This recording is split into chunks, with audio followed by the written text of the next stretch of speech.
Qardi, babul qardi, bab hutang. Dalam ekonomi muamalat kontemporari ada qardul hasan. Qardul hasan ni apa? Qardul hasan ni nak mengelakkan daripada hutang yang boleh sabit riba. Maka dia create pinjaman tanpa faedah. Itu dipanggil qardul hasan. Dalam Islamic banking ataupun produk Islamik, tak kira lah apa pun nama, wadiah dan sebagainya, saya pernah ataupun selalu saya sebut dulu, di peringkat panel syariah cantik dah create okey, memang cantik, draft dia cantik, semua kena ada akad. Membezakan konvensional dengan Islamic produk ini di peringkat pasaran keuangan, apa beza asas dia? Yang fundamentalnya ialah di mana? Di akad. Itu yang membezakan konvensional dengan Islamic produk. Ada akad, konvensional tidak ada akad apa. Dan produk kita, Islamic produk, dia ada akad walaupun sama. Kadang-kadang sama saja, tuan-tuan jangan banding angka, lebih kurang. Tu orang kata sama aja.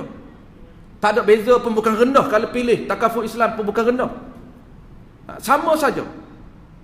Pilih bank Islam pun, interest pun sama. Dia panggil interest.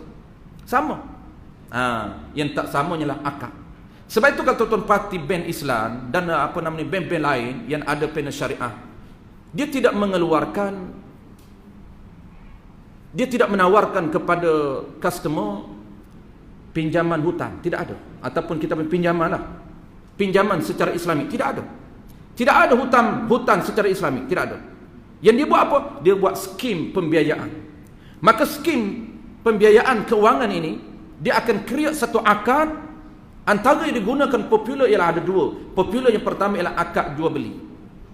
Contoh tuan-tuan beli kereta dengan bank Islam dan bank-bank lain, dia bukan tuan-tuan berhutang dengan bank Islam, dia tak bagi hutang. Bukan.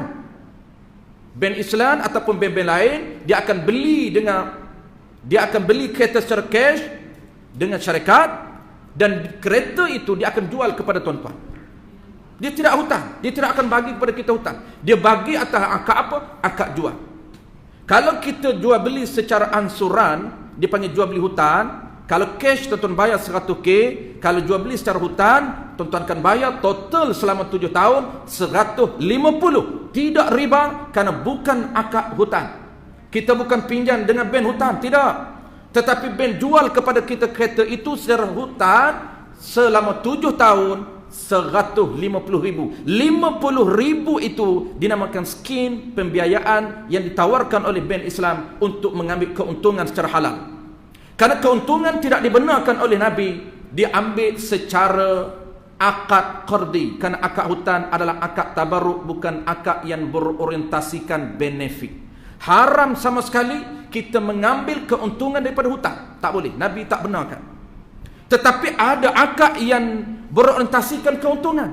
Apa dia? Akad hutang, akad jual beli. Kalau jual beli tuan-tuan, berapa kali ganda untung pun sah. Walaupun Al-Imam Hamid, Al-Imam Ghazali menyatakan jangan lebih 3 kali ganda daripada modal.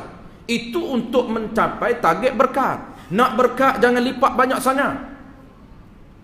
Bukan soal sah. 10 kali ganda boleh, untung kita boleh.